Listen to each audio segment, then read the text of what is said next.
When you think of the acting performances that have inspired you, I wager that they were the ones where the actor was so focused, so alive, so in tune with his or her desires that you were enraptured. They quickened your pulse, made you laugh. They affected you. Even in the so-called quiet moments, it was the actor's thoughts, which somehow you could read, that kept you riveted and even fascinated and enraptured. This is the height of good acting. It doesn't get any better than this. Of course, there is a history of the dramatic arts. We can see by the popular styles of acting over the years what that history was influenced by. For history itself is not an accident.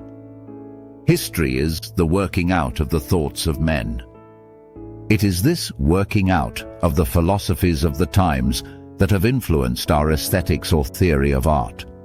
We should realize that the current styles of art are usually a reflection of the times. Not understanding this fact has kept us in the dark and has been a source of our artistic problems. Artistic styles are the outworking of a deeper philosophy, our philosophy of reality, of the nature of man, his ethics, etc. All these overlap and contribute to the resulting artistic styles of the day. Let me illustrate from film history.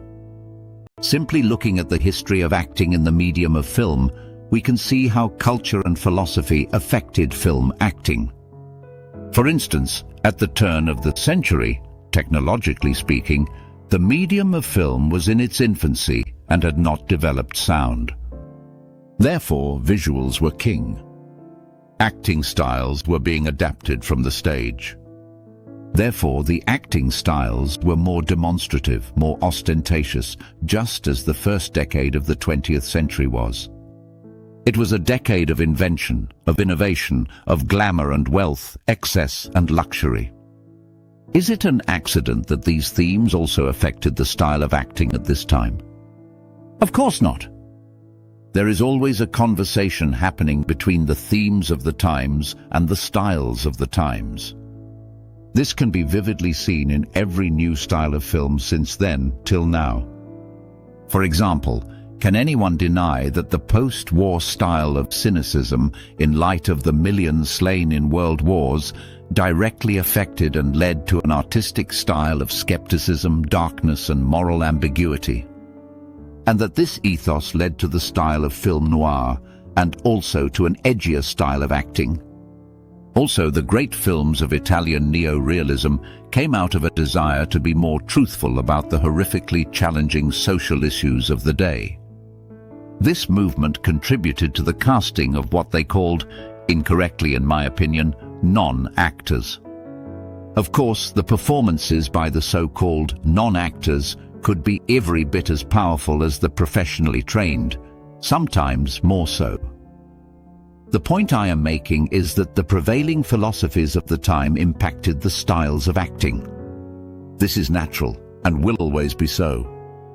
When we acknowledge this, we have to also acknowledge that any opinion which claims that a certain style is better can only be opinion. Anything more is simply fanaticism. Unfortunately, we have been fooled as artists from an early age, especially in the theatrical arts, that there is a right way of doing things.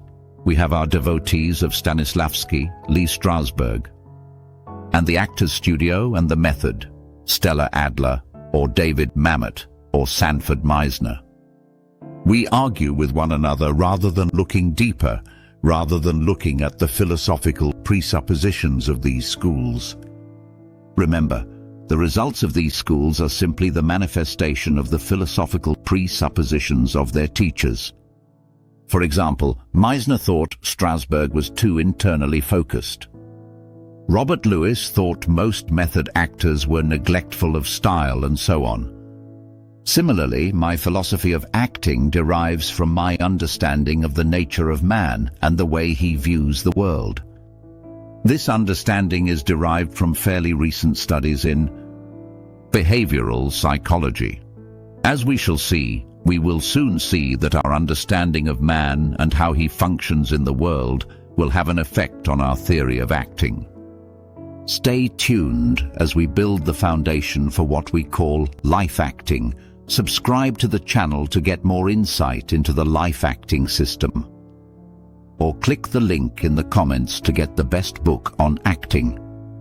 How to become a better actor, instantly, without killing yourself with the method.